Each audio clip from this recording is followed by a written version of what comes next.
Госпоѓа Снежана Јаковлеска, вие сте медицинска сестра на клиниката за гинекологија и акушерство, меѓутоа денеска не разговараме со вас во таа улога, туку поради тоа што тврдите дека ви се прави притисок од страна на полицијата и претреси во куќата. Зошто тоа се случува?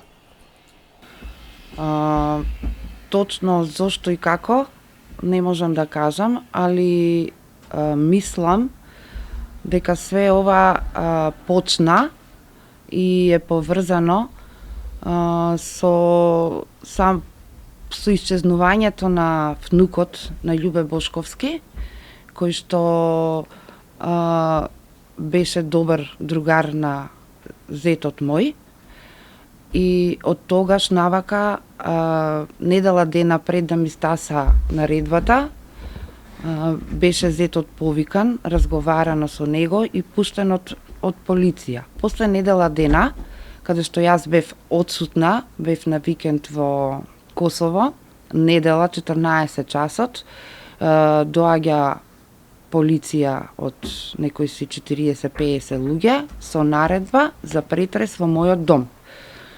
Извршен е претрес во трајање од 2-3 часа, каде што без моје присуство немаше, а исто така и не ни сакаа да почекаат и јас да стасам за да почнат со претресот. Претресот е многу некоректно направен, со тоа што ќе доставам и слики, ќе покажам, со тоа што сите ствари, све што е што се наоѓа во куќата, све е извадено, све е искинато, све е газено и мислам дека е направена поголема материјална штета. Одземени се некои ствари што уопште не се поврзани со наредбата. Одземен ми е пиштолот кој е пломбиран со документи. Како го добивте вие пиштолот? Врз основа на наследно решение од својот сопруг, со дозволи, со документи, со пломбирање, со цела документација, каде што истиот ми беше вратен во наредниот ден после тоа. Исто со документи ми беше вратен. Што пишува во наредбата, зошто го прават претресот? Во наредбата претресот на мојот дом го прават сторено кривично дело, недозволено производство и пуштање во промет на наркотички дроги, психотропни супстанци. По која основа и како е ова направено, напишано и дојдено до мене и до мојата куќа, не ми е јасно. Али на крај, после целиот претрес од страна на лицата што биле тука, рекле дека ние дали дека не најдоа ништо како што и нема, нити па имало некад, рекоа дека не го бараме ова што пишува тука, него го бараме вашиот зет, што не е игла да се сокрие и дека целиот претрес е ради него. Дали знаете каде е вашиот зет? Моментално, последниве неколку недели, никој од нас нема контакт со него, нити знаеме каде е, нити комуницираме, а од муабети мислам, како што имаме дознато, дека е во странство. Добро, и сега вие ми кажавте дека се случуваат некои проблеми со вашиот син. Значи, ова овдека не престанува. Целиот претрес што беше несоодветно и непрофесионално направено, каде што не го пријави во внатрешна контрола, каде што би требало и тоа да го направам, се дешава друг начин, односно мислам дека истата екипа што била тука, истата е заангажирана за психичка тортура врз мене и врз моите деца. Петок, спрема сабота, мојот син на работа, во 22:30 часот го изнесуваат од работното место, му покажуваат цивилни лица, кои повише личеле на мафија, а не на припадници на МВР, го изнесуваат од Гиго и го носат во простор каде што нема камери. Нивната бројка била од 8 до 9 души, каде што све застанале околу, а тројца до четворица му правеле психичка тортура, каде што има и телесни повреди со физички напад. Прашањата што му ги поставувале била: кај ти е дрогата? Од кај ти се парите што студираш на фон? Од кај ти се парите да купиш кола? Па да им дадам и одговор, нека ги отворат жиро сметките на мојот син и на мене, па ќе видат од кај ни се парите и колку пари и со колку пари располагаме месечно, така да со тие пари ние што располагаме, можеме слободно да си дозволиме мојот син да си студира приватно, да вози кола од 3000 евра и да си живее некој нормален живот. Прво зима пензија од татко му, второ, јас си зимам плата, а исто имаме и кири од дуќан. Така да со тие финансиски средства комотно може да се покрие целата потреба на моите деца. Со тоа што после таа случка, тоа што се дешава, мојот син доаѓа на ургентно за да побараме лекарска помош. При утврдената лекарска помош има целосна документација, направена е суспектна фрактура на самиот образ што го удирале или притискале со радиостаницата. Подоцна е направен компјутер каде што е установен на CD-то подлив, а додека видливи црвенила по нозите каде што го удирали го клоцале, исто имаше и пишано е во извештајот. Самата болница повика полиција од Карпуш, пошто действието се вршело во Карпуш. Отидовме во Карпуш, најпрофесионално си ја изработија работата вработените во полициска станица Карпуш, викнаа внатрешна контрола, викнаа кримтехника, целиот случај се заведе, се запиша со цела документација. Со тоа што ни рекоа дека може слободно да си одиме и можеме слободно да се движиме, дека ќе превземат мерки, ќе превземат копии од камерите и ќе видат за какви лица станува збор. Но тоа тука не престана и заканите што ги доби во 4 очи во скриениот дел, ние ќе ти бидеме ноќна мора, ние ќе те психичка тортура ќе ти вршиме. Истото ова се дешава само во друг облик, вторник, 10:30, 11:30, не знам точно, проаѓа внатрешна контрола со налог да се земе копија од камерите, си заминува, само што заминуваат они, не проаѓа ни пола сат, истите луѓе. Ова се случува на работното место на вашиот син? Повторно на работното место на мојот син. Истата група доаѓа со тоа што он препознава само еден кој што бил во претходната, влегуваат во самата пицерија, ги покажуваат значките, дете како дете не знае да запише име, презиме, кој службеник и како е и што е. Повторно, значи му вршат, не се вика претрес, него се вика преглед, каде што он дозволува и не иде контра, детето си е чисто, нема ништо. Значи, повторно се јавува психичка тортура врз моето дете по втор пат, каде што самиот предмет и самиот процес од полиција, од внатрешна контрола, уште не е дозавршен, а они понатака го користат времето доека се оконча предметот да прават и таа психичка тортура. Како се чувствува сега вашиот син? Дали оди на некои медицински прегледи? Каква е неговата здравствена состојба? Моментално он е по препорака на психијатар, он е под седативи и под антидепресиви, така да психички мислам дека е дел присебен, но при движење со него цело време еве колата ме пратат, пак ќе дојдат.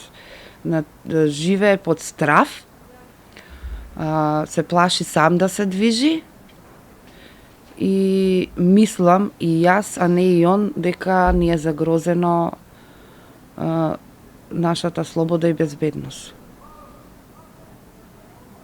Зошто тоа се случува? Кои би биле мотивите на полицијата така да постапува со вас? Мотивите, реално гледано, дали Со оглед на тоа што ете и вие имате вашиот сопруг е поранешен полицаец, рековте дека и други членови од вашето семејство се припадници на Министерството за внатрешни работи, зошто нивните колеги би се однесувале така со вас? Па ја мислам дека дел од полицијата си работи како што треба и си ја работи својата работа, а овој дел од полицијата што се што се цивилни и кој им дава за право таква дозвола за ваков начин на понашање, внатрешна контрола ќе си открие. Тоа е едно. Друго, веќе имам дописи спремни кои што ќе ги пратам до кабинетот за министерот за внатрешни работи, разговарав со СВР Скопје. Што му напишавте на господинот Оливер Спасовски? Па во теќе пишувањето почнувам со наредбата и со претресот, да му насочам исто писмено, исто и со слики, ако сака и лично ќе овакво, ќе одам до кај него. Значи, во моментот сум почната со наредбата и со претресот, да му насочам на каков начин се прави и која тортура психичка е направена, каде што не знае и сигурно дека нема да го прифати ова како министер за внатрешни работи, ова се и пропусти од која ќе биде запознаен, мислам дека и он ќе си превземе соодветни мерки. Што очекувате да се случи после ова ваше интервју?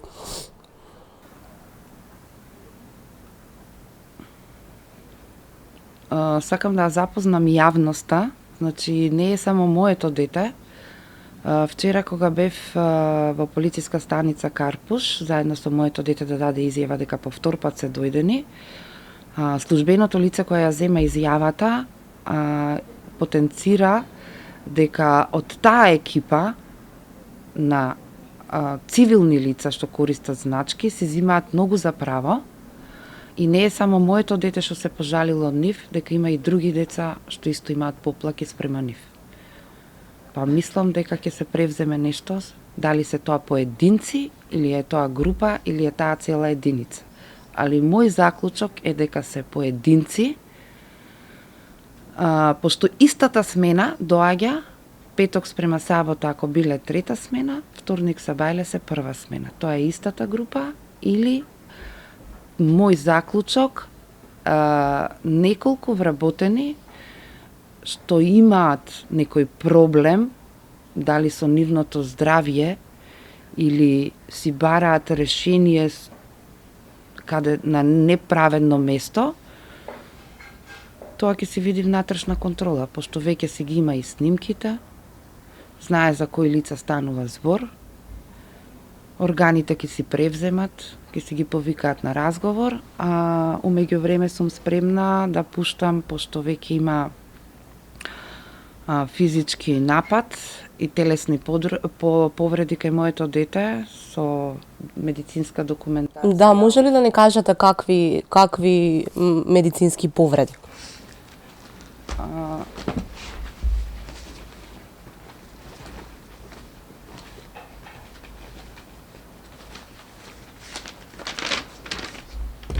Значи, предпоследното беше од веќе се води со шифра F43,0, каде што е на антидепресивна терапија и Хелекс, има поголем опис што се десило и како се десило и исто има опис од докторот во каква состојба го наоѓа детето.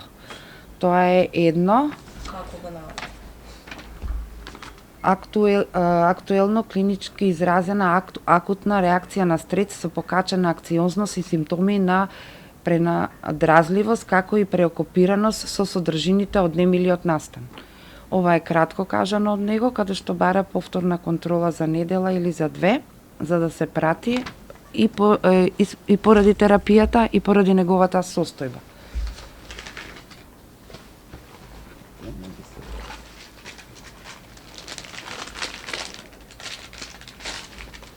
Седиња од рентген и од компјутер, вечерта кога се десило действието, а додека медицинската документација, оригиналната е доставена во внатрешна контрола, ма да имаме и други. Еве еден дел, значи од рентгенот се прати суспектна фрактура. А врз основа на оваа суспектна фрактура, која што ја има на CD-то, значи на зигоматичната коска, на самиот рентген, се праќа на компјутер, а додека на компјутер фрактурата суспектна дали е опишана или не, него е опишано, значи на тој дел хеморагија, интрааксиларна хеморагија и десен синус и максиларен исполнет со погуста содржина. Ова се веќе наоди на доктор, што си ги видел и што си ги прочитал и што ќе си ги образложи на суд или ќе се оваква. Извештај од ургентна, што е установено во првиот дел, за да се прати на останатите испитувања, значи контузија на капиталис, на главата, црвенила по нозете, и од тука почнува и понатамошните прегледи не испраќаат по другите клиники.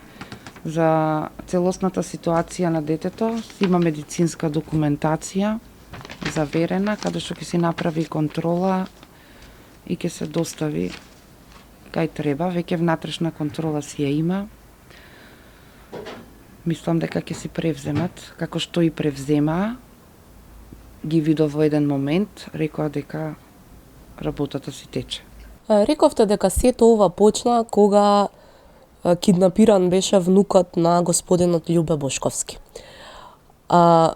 Можете ли да кажете со сигурност дека вашето дете не е вмешано во тој инцидент? Не само со сигурност, него 100% ќе кажам, а и моето толкување и кажување ако не се верува. Мојот син има премногу пријатели, има премногу другари, нема кој нема истото да го каже. Тоа е едно, а друго, сите минувачи и сите што беа сведоци на настанот што се деси петок спрема сабота, другиот ден беа видно вознемирени и не им беше јасно кој со кое право го прави тоа, зашто и зашто баш на тоа дете, што е дете, со едно позитивно понашање, дете што на никого ништо му нема сгрешено и нема на кого му нема помогнато, искомуницирано како што треба, еден да се јави, да каже нешто негативно за детето. Ви благодарам. Ви благодарам и на вас.